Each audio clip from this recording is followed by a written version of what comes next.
சிறுகடிக்க ஆசை சரியில்ல. டுடே எபிசோட்ல நம்ம முத்து இருந்துட்டு ஷெட்ல இருக்காரு. அதுக்கு அடுத்ததான் நம்ம மீனா பூக்கடை வச்சிருக்கிற அப்பார்ட்மெண்ட்ல இருந்து செக்யூரிட்டி அவங்க 2 பேரும் வராங்க. வந்த உடனே வந்து பார்த்தீங்கன்னா, "சார் இங்க என்ன சார் பண்ணிட்டு இருக்கீங்க? வாங்க சார், நீங்களே இங்க வருவீங்கன்னு நான் கொஞ்சம் கூட எதிர்பார்க்கவே இல்ல."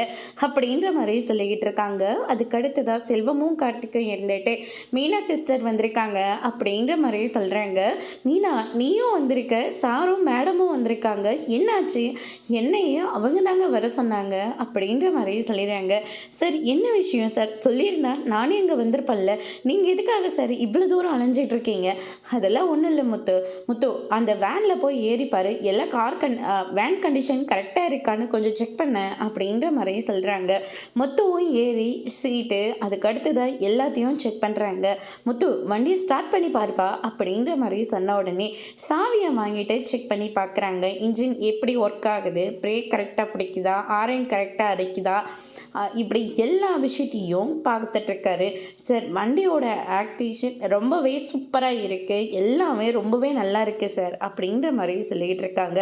இந்த வேன் உனக்கு தான்ப்பா அப்படின்ற மாதிரி சொல்லிகிட்டு இருக்காங்க. முத்துக்கும் மீனாவுக்கும் ரொம்பவே ஷாக்கிங்காக இருக்குது. சார் என்ன சொல்லிக்கிட்டு இருக்கீங்க? நாங்கள் தான் ஏற்கனவே சொல்லியிருக்கோம்ல, எங்கள் அப்பார்ட்மெண்ட்டில் நிறைய பேர் மாதத்துக்கு ஒரு 2-3 தடவை எங்கேயாச்சும் ட்ரிப்புக்காக போவாங்க. அந்த ட்ரிப்பு உங்களுக்கு கொடுக்குறதா நாங்கள் சொன்னோம்ல, அதுக்கான வேன் ஏற்பாடு தான் இது. எங்கள் கையில் மொத்த பணமும் இருந்திருந்தா நாங்களே மொத்தத்தையும் போட்டு உனக்காக இதை வாங்கி கொடுத்துருப்போம். ஏன்னா நீ செஞ்சுருக்கிற உதவி அவ்வளோ பெருசு. ஆனால் எங்களால் முடியலப்பா. பேங்க்கில் லோன் கேட்டிருக்கோம். அதே மாதிரி அந்த லோனையும் முடிஞ்ச அளவுக்கு நீ அடை முடியாத பட்சத்துக்கு நாங்களும் உனக்காக ஹெல்ப் பண்ணுறோம். மீதி வர லாபத்தை நீயே எடுத்துக்கோ அப்படின்ற மாதிரி சொல்லிக்கிட்டு இருக்காங்க. இதை கேட்டோன்னு முத்துவும் மீனாவும் ரொம்பவே ஷாக் ஆகுறாங்க. சார் நீங்கள் இந்த வேனுக்காக டீவா இல்லை மந்த்லி எப்படி சார் அப்படின்ற மாதிரி சொல்லிக்கிட்டு இருக்காங்க. டியூ மட்டும் கட்டினா போதும், பேங்க் அக்கௌண்ட்டை நான் க்ளோஸ் பண்ணிக்கிறேன் அப்படின்ற மாதிரி அவர் வந்து சொல்கிறாரு. இதை கேட்டோன்னே, சார் எனக்காக என் அப்பா, என் பாட்டி, என் பொண்டாட்டி தான் என் ஃப்ரெண்ட்ஸு இவங்க தான் ஹெல்ப் பண்ணுறாங்கன்னு நினச்சேன். ஆனால் நீங்கள் எனக்கு எவ்வளோ பெரிய உதவி பண்ணியிருக்கீங்கன்னு தெரியுமா சார்? ரொம்ப பெரிய உதவி சார். இந்த மாதிரி ஆசைலாம் எனக்கு நிறையவே இருந்தது. ஆனால் அதுக்கான வசதி எங்கிட்ட இல்லை சார். ஆனால் இப்போ நீங்கள் எனக்கு எவ்வளோ பெரிய உதவி பண்ணியிருக்கீங்கன்னு தெரியுமா? ரொம்ப பெரிய உதவி சார் அப்படின்னு சொல்லிட்டு நம்ம முத்துவும் மீனா வந்து சொல்லிக்கிட்டு இருக்காங்க. நாங்கள் வாழ்க்கையை பற்றின விஷயத்த நிறைய அச்சீவ்மெண்ட் பண்ணணும்னு சொல்லிட்டு யோசிச்சு வச்சுருக்கோம். ஆனால் எல்லாமே இப்படி சில நல்லவங்களால தான் அது நிறைவேறிட்டு இருக்கு சார். ரொம்ப நன்றி சார் அப்படின்ற வரையும் சொல்லிக்கிட்டு இருக்காங்க.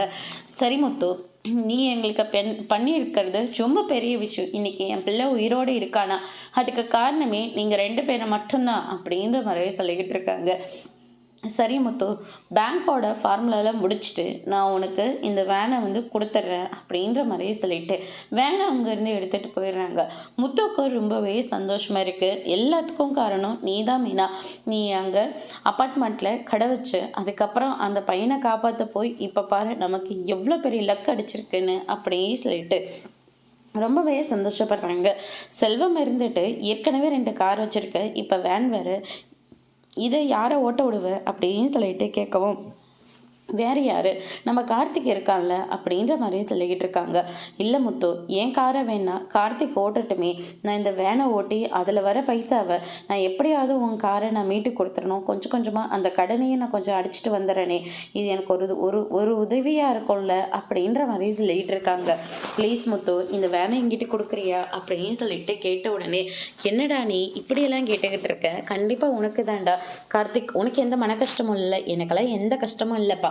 செல்வம் சீக்கிரமா அந்த கடத்துல இருந்து மீண்டு வந்தாவே எனக்கு அதுவே போதும்பா அப்படின்ற மாதிரி சொல்லிக்கிட்டு இருக்காங்க. ரொம்பவே சந்தோஷமா இருந்துட்டு இருக்காங்க. அதுக்கு அடுத்துதான் அந்த பிஏ வராரு. அந்த பிஏ எங்கேயோ பார்த்துருக்கனே அப்படின்னு சொல்லிட்டு முத்து வந்து யோசிச்சு பார்க்குறாங்க. பார்த்தா ஃபர்ஸ்ட் டைம் வந்து கார்ல டிரைவ் பண்ணிட்டு இருக்கிற போது பொண்ணை பத்தி தப்பா பேசினது, அதுக்கு அடுத்தது ஒரு பாட்டியை இடிச்சிட்டு நிற்காம பைக்ல வந்தது, அதுக்காக முத்துக்கிட்ட அடி வாங்கினதுன்னு சொல்லிட்டு இப்படி எல்லாத்தையும் யோசிச்சு பார்க்குறாங்க. என்ன உனக்கு ஞாபகம் இருக்கா அப்படின்னு சொல்லிட்டு கேட்கவும், ஜெயிலிருந்து தெரிஞ்சு வந்திருக்கேன்ப்பா, உங்ககிட்ட உங்கள் வீட்டாளுங்களை பற்றி ஒரு முக்கியமான ஒரு விஷயத்த சொல்லிட்டு போகலான்னு தான் வந்தேன். உங்கள் அண்ணா ஒய்ஃப் ரோகிணி இருக்காங்களா, அவங்க உண்மையான பேர் ரோகிணி கிடையாது, பேரே கல்யாணி. அது மட்டும் இல்லை, உங்கள் வீட்டில் கிறிஷ்னு ஒரு பையன் இருந்தான் இல்லை, அது அந்த கல்யாணியோட பையன்தான் அப்படின்ற மாதிரி சொல்லிக்கிட்டு இருக்காங்க. காலாவதியான நியூஸை எடுத்துகிட்டு வந்து இப்போ சொல்லிக்கிட்டு இருக்கான், யாரா இவன் அப்படின்னு சொல்லிட்டு செல்வமெல்லாம் பேசிக்கிட்டு இருக்கோம். அதுக்கு அடுத்ததாக வந்து பார்த்தீங்கன்னா இவ்வளோ நடந்திருக்கா? ஆமாம், இத்தனை நாள் நீ ஏன் சொல்லாமல் விட்ட? அந்த ரோகிணியால் தான் என் வேலையே போச்சு. அது மட்டும் இல்லை, அவன் குழந்தைய நானும் ஒரு டைம் கடத்தி வச்சு பணத்தை கூட நான் வாங்கினேன் அப்படின்ற மாதிரி சொல்லிக்கிட்டு இருக்காங்க. சரி, லைஃப் லாங் செட்டில்மெண்ட் கேட்கலான்னு பார்த்தா கொடுக்க மாட்டேன்னு ரொம்ப திமிரு எடுத்து பண்ணிட்டு இருந்தா. அதனால தான் இதுக்கு மேலே அவளுக்கு பாவம் பார்க்கக்கூடாதுன்னு சொல்லிட்டு உங்ககிட்ட வந்து இந்த விஷயத்த சொல்லிட்டேன். இப்போ நான் என்ன பண்ணேன்னு நீ நினைக்கிறேன்? ஏதோ எனக்கு வேலை இல்லை, ஏதோ கொஞ்சம் பார்த்து செஞ்சேன்னா ரொம்ப நல்லாயிருக்கும் அப்படின்ற மாதிரி சொல்லிடுறாங்க. செஞ்சுட்டா போச்சு.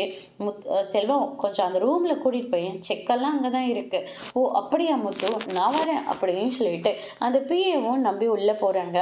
இவன் தாங்க அந்த ரோகிணியை மிஸ்பிஹேவியர் பண்ணது. அது மட்டும் இல்லை, கிறிஷை கடத்தி வச்சு உங்கள் அண்ணங்கிட்ட பணம் கேட்டான்ல, எல்லாமே இவனோட வேலை தான். ஓ அப்படியா, அதை நான் பார்த்துக்கிறேன் அப்படின்னு சொல்லிட்டு முத்து வந்து ரூம்குள்ளே போட்டு அடைச்சி வச்சு அட்டி அடி நடிக்கிறாங்க.